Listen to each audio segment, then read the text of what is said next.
बड़े बुजुर्गों की एक कहावत है कि यदि घर में सुख शांति है तो यहीं पर स्वर्ग है, और अगर घर में कलेश है, लड़ाई झगड़ा है, तो यहीं पर आदमी के लिए नर्क बन जाता है।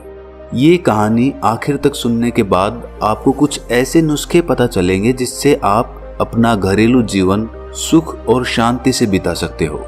इससे पहले कि आप इस कहानी में खो जाएं, इस चैनल को सब्सक्राइब जरूर कर लें।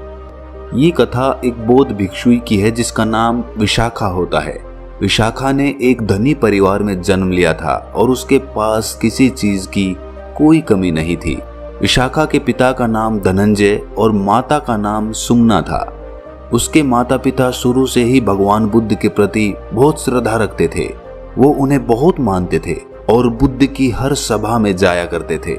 विशाखा भी बचपन से ही अपने माता पिता के साथ धर्म श्रवण को जाती रहती थी। कहा जाता है कि विशाखा जब 7 वर्ष की थी तभी वो श्रोतापति के फल को उपलब्ध हो गई थी।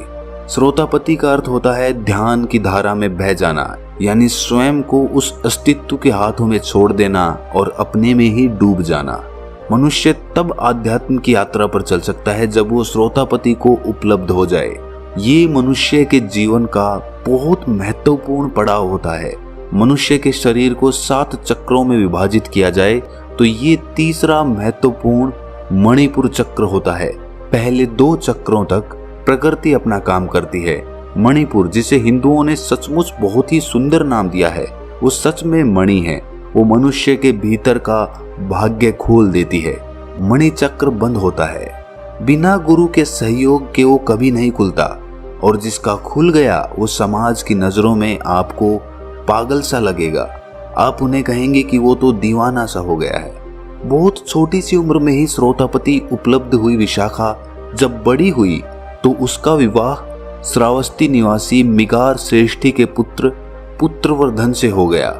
जब विशाखा की मायके से विदाई हो रही थी तब विदाई के समय धनंजय सेठ ने अपनी बेटी विशाखा को 10 बातें संकेतों में समझाई थी। सबसे पहली, घर की आग बाहर मत ले जाना। दूसरी, बाहर की आग घर में मत लाना। तीसरी, जो देता है उसको देना। चौथी, जो नहीं देता उसको मत देना। 5वीं, जो देता है उसको भी और जो नहीं देता उसको भी देना। 6ठी, सुख से बैठना। 7वीं, सुख से खाना। 8वीं, सुख से लेटना। 9वीं, अग्नि की परिचर्चा करना। 10वीं, कुल देवों की पूजा करना। और उस समय से ही पिता की बातों को गांठ बांधकर विशाखा ने अपने ससुराल में प्रवेश किया। उसे अपने पिता की दी हर शिक्षा याद थी। उस घर में भगवान का दिया हुआ वो सब कुछ था जो कुछ भी उसे चाहिए था, लेकिन फिर भी विशाखा को उस घर में एक कमी सी खलती रहती थी, और वो कमी थी भगवान की कमी। अब श्रावस्ती में रहकर भी कोई भगवान के प्रति श्रद्धा न रखे, ये भी किसी चमत्कार से कम नहीं है। कपिलवस्तु में रहने वाली विशाखा ने श्रावस्ती में विवाह इसीलिए किया था ताकि उसे वहां भगवान के दर्शन करने को मिल जाए। यहाँ भगवान का अर्थ है भगवान बुद्ध। इस कहानी में आप बार बार ये सुन रहे होंगे कि भगवान बुद्ध श्रावस्ती में विहरते थे। अपने जीवन के 40 वर्षों में से 25 से भी अधिक वर्ष श्रावस्ती में गुजारे। विशाखा के ससुराल का माहौल ना तो बुद्ध का विरोधी था और ना ही उनके अनुयायी जैसा। उसके पति और ससुर दोनों ही पूजा पाठ करके धन कमाया करते थे, लेकिन किसी ने भी आज तक किसी संत भिक्षु को ना तो दान दिया था और ना ही उन्हें कभी भोजन करवाया था। उन लोगों ने आज तक वहां पर कोई कुआं नहीं बनवाया, ना कोई बावड़ी बनवाई और ना ही कोई धर्मशाला। यानी इतना सब कुछ होने के बावजूद भी उन्होंने अपनी कमाई से आज तक शुभ कार्य नहीं किया था। ऐसे ही एक दिन की बात है, विशाखा अपने ससुर को गर्म गर्म भोजन परोसकर खिला रही थी। मिगार हमेशा सोने चांदी के बर्तनों में ही भोजन किया करता था। तभी वहां एक बौद्ध भिक्षु भिक्षा मांगने आ जाता है। विशाखा के मन में बौद्ध भिक्षु संघ के प्रति बचपन से ही अपार श्रद्धा थी, लेकिन वो ऐसे घर की बहू बनकर आ गई थी जहां बुद्ध के प्रति, उनके धम्म के प्रति व संघ के प्रति कोई आस्था नहीं थी। वो उनसे ज्यादा प्रभावित नहीं थे। तब उस भिक्षु को भिक्षा मांगते देखकर विशाखा को लगता है कि शायद उसके ससुर ने उस भिक्षु को नहीं देखा, इसीलिए वो थोड़ा किनारे पर हो जाती है ताकि वो उस भिक्षु को देख सके। कुछ देर बाद वो भिक्षु दोबारा भिक्षा मांगता है, लेकिन इसके बाद भी मिगार भिक्षु को देखकर अनदेखा कर देता है और भोजन करता रहता है और कोई प्रतिक्रिया नहीं देता। ससुराल में बिना ससुर की अनुमति के भिक्षु को दान देना भी ससुराल की अवमानना होती थी। तब सही समय और मौके का इंतजार करती विशाखा इस समय को चूकना नहीं चाहती थी। उसने बौद्ध भिक्षु की तरफ देखकर उससे कहा कि भिक्षु जी, आप और कोई घर देखिए, मेरे ससुर तो बासी भोजन खा रहे हैं, आप आगे जाओ। ये बात उसने इतने जोर से कही थी कि उसके ससुर के कानों तक पहुंच जाए। ससुर ने विशाखा की ये बात सुनी तो वो क्रोध से भर उठता है और अपनी बहू विशाखा को खूब भला बुरा सुनाने लगता है। मिगार विशाखा से कहता है कि तुम हमारे घर की वधू हो और सबके सामने हमारी ही बदनामी करवा रही हो और घर आए भिक्षु को बिना भिक्षा दिए ही घर से वापस भेज देती हो, ये हमारी मर्यादा के खिलाफ है। मिगार विशाखा पर बहुत क्रोधित हो जाता है और क्रोध में आकर पंचायत और विशाखा के माता पिता को इकट्ठा कर लेता है। मिगार पंचायत में कहता है कि मेरी बहू ने मेरे कुल का अनादर किया है, उसने मेरे ही सामने मेरा ही अपमान किया है। उसने एक बौद्ध भिक्षु को ये कहकर घर से वापस भेज दिया कि मेरे ससुर तो बासी खाना खा रहे हैं, आप पंच लोग ही इसका फैसला करो और जो भी हर्जाना होगा मैं उसे मान लूंगा। मुझे मेरे बेटे को मेरी पुत्र वधू से तलाक करवाना है, इसके माता पिता भी यही हैं। इतना कहकर वो रोने लगता है। मिगार को रोता देख पंचायत ने विशाखा से पूछा कि बेटा, तुम सुशील हो, संस्कारी हो, उच्च कुल की हो, पढ़ी लिखी हो, क्या इसी मर्यादा से ये समाज चल सकता है जहां बहू अपने ससुर की सेवा करना तो दूर की बात, उनका मान सम्मान तक नहीं कर सकती। जब आप जैसी पढ़ी लिखी लड़की इस प्रकार का आचरण अपनाएगी तो हम बाकी सब से क्या उम्मीद करेंगे? तुम बताओ, क्या तुमने सच में ऐसा कहा था कि मेरे ससुर तो बासी भोजन कर रहे हैं? तब जवाब देते हुए विशाखा ने दोनों हाथों को जोड़कर कहा कि पंच तो भगवान के तुल्य होते हैं, मैं आपसे कुछ भी झूठ नहीं बोलूंगी। ये सत्य है कि मैंने ये कहा था, लेकिन क्यों कहा था वो भी आप जान लीजिए। हमारे घर में वो सब कुछ है जो किसी आदमी को चाहिए, धन दौलत, जेवर, घर, सुख सुविधा का हर सामान जो सबको चाहिए होता है। किसी चीज की कोई कमी नहीं है, सब धन धान्य से भरा हुआ है। भगवान ने सब कुछ दिया है, लेकिन इसके बदले हमारे ससुर जी ने कभी कोई दान, दक्षिणा, कोई मंदिर, कुआं या बावड़ी, कभी भोज आदि कुछ नहीं करते। कभी कभी तो मुझे ऐसा लगता है कि ये किसी और जन्म की कमाई होगी जिसे इस जन्म में ये उपयोग कर रहे हैं। कुछ बोया होगा पिछले किसी जन्म में जिसे इस जन्म में काट रहे होंगे, वरना तो इन्होंने इस जन्म में तो कुछ ऐसा किया ही नहीं जिसके बदले ये सुख वैभव भोग रहे हैं। तो आप ही कहें कि मैंने क्या गलत कहा? मैंने तो उस बौद्ध भिक्षु से केवल इतना ही कहा था कि मेरे ससुर बासी खाना खा रहे हैं। तब आप लोग ही बताएं कि मैं कहां पर गलत हूं, मैंने क्या गलत बोला?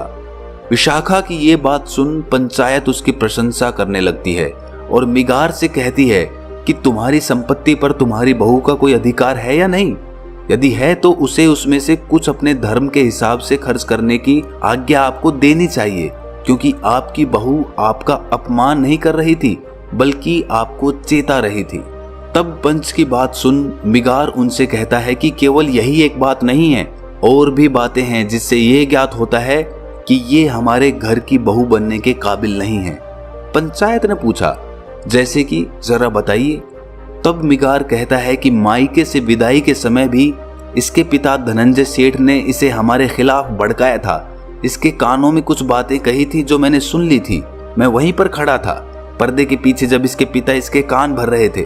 तब पंचायत ने पूछा कि ऐसा क्या कहा था, बताओ। मिगार सेठ कहता है कि इसके पिता ने कहा था कि घर की आग बाहर मत ले जाना। अब आप लोग ही बताइए कि हम घर गृहस्थी के लोगों के लिए ये संभव है कि अपना चूल्हा जलाने के लिए किसी ने आग मांग ली तो क्या हम उसे आग नहीं देंगे? ये तो आसपास पड़ोस में बैर पालने वाली शिक्षा है ना। तब पंचायत विशाखा से पूछती है, क्या ये सत्य है? क्या उन्होंने ऐसा कहा था? तब विशाखा उनसे कहती है कि ये सत्य है, लेकिन ससुर जी ने उनके अर्थ को गलत समझ लिया है। मेरे पिताजी मुझसे बस ये कह रहे थे कि अगर अपने ससुराल में अपने सास ससुर, देवर, पति इत्यादि किसी की भी कोई कमी दिख जाए तो उसे कभी घर के बाहर मत कहना। यदि घर में कभी लड़ाई झगड़ा हो जाए तो वो बात भी कभी घर के बाहर मत कहना। उनका ये अर्थ था इस बात से। अपनी बहू की बात सुन मिगार सेठ हैरान हो जाता है। तब वो कहता है कि बाकी शब्दों के क्या मतलब थे, उनके द्वारा कहे हर शब्द से घर में बैर ही होगी। तब विशाखा पंचायत में कहती है कि मेरे पिता के कहे हर शब्द का अर्थ ससुर जी ने गलत निकाला है। अब जब बात उन्होंने रखी है तो मैं बाकी सब का भी अर्थ बता देती हूँ। मेरे पिताजी ने बाकी संदेश में ये कहा था कि बाहर की आग कभी घर में मत लाना, अर्थात कि यदि मेरे ससुराल के किसी परिजन की कहीं कोई बुराई कर रहा हो और यदि तुम उसे सुन लो तो इस बात को भी घर में मत कहना। ये एक बड़ी आग होती है जिससे घर में समस्या पैदा होती है। उनके तीसरे और चौथे शब्द का अर्थ जो देता है उसको देना और चौथा जो नहीं दे उसे मत देना। इसका यही मतलब था कि यदि किसी पड़ोसी या रिश्तेदार को कोई वस्तु या धन उधार देना पड़ जाए तो उसे ही देना जो वापस कर दे, ना कि उसको जो वापस ही ना करे। उनके पांचवें शब्द यानी जो देता है उसको भी और जो नहीं देता है उसको भी देना। इसका मतलब ये था कि हमारे जीवन में कुछ रिश्ते ऐसे होते हैं जैसे बेटी दामाद, भांजा भांजी, भिक्षु साधु, इन्हें कभी कोई भी चीज वापस लेने के मन से नहीं देना, बल्कि ये सोचकर देना कि तुम्हें यहाँ बस देना है। छठे शब्द सुख से बैठना का मतलब ये था कि घर में ऐसी जगह अदब से बैठना कि यदि कोई बड़ा आ जाए तो हड़बड़ा के उठना ना पड़े। सातवें शब्द सुख से खाना का मतलब है कि भोजन करने तभी बैठना जब सभी घर के बड़े जानवर सब कर लें, वही सुख का भोजन होगा।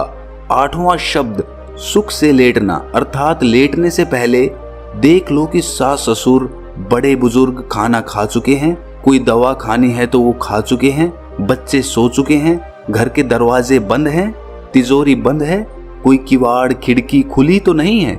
ये सब जांच परख करके लेटना सुख से लेटना है। नौवां शब्द अग्नि की परिचर्चा करना, अर्थात घर में सब स्वयं प्रेम से रहना, किसी के साथ कोई ऐसी बात या बर्ताव मत करना जिससे वो बुरा मान जाए, सबके साथ अदब से रहना। और आखिर में उन्होंने यही कहा था कि कुल देवों की पूजा करना, अर्थात सभी बड़े बुजुर्ग परिवार के सदस्य हो या बाहर के कोई भिक्षु, सबको पूजनीय समझना, उनकी जरूरतों का ध्यान रखना, भूल कर भी उनका अपमान मत करना। यही शिक्षा देकर मेरे पिताजी ने मुझे विदाई दी थी। मैंने आज भी ससुर जी का कोई अपमान नहीं किया, बल्कि बस यही कहा कि ये हर तरह से सुखी हैं, ये जरूर किसी जन्म के पुण्य हैं। ये सब सुनकर विशाखा के माता पिता उसकी सूझबूझ और समझदारी से प्रसन्न हो जाते हैं कि उनकी बेटी ने उनकी बताई हर शिक्षा का न केवल मान रखा बल्कि उसे याद भी रखा। यहाँ मिगार और सभी लोग ये सुनकर हैरान थे। पूरी पंचायत विशाखा की प्रशंसा करते रुक नहीं रही थी। वहीं दूसरी तरफ इतना सुनकर मिगार की आंखों में पानी आ गया। उसने खड़े होकर कहा कि आज से विशाखा मेरी बहू बाद में और गुरु पहले है, और इसे पूरा अधिकार है कि वो अपने हिसाब से जो धन चाहे उसे खर्च करे।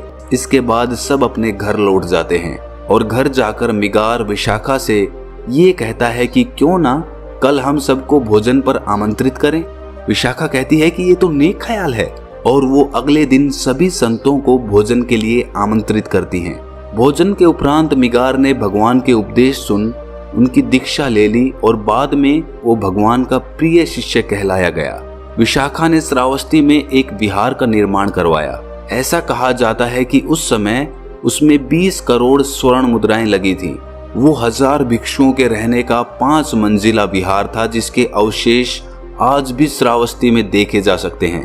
कहा जाता है कि विशाखा भगवान बुद्ध की प्रमुख उपासिका में से एक थी, जो भगवान के जीते जी बुद्धत्व को उपलब्ध हो गई थी।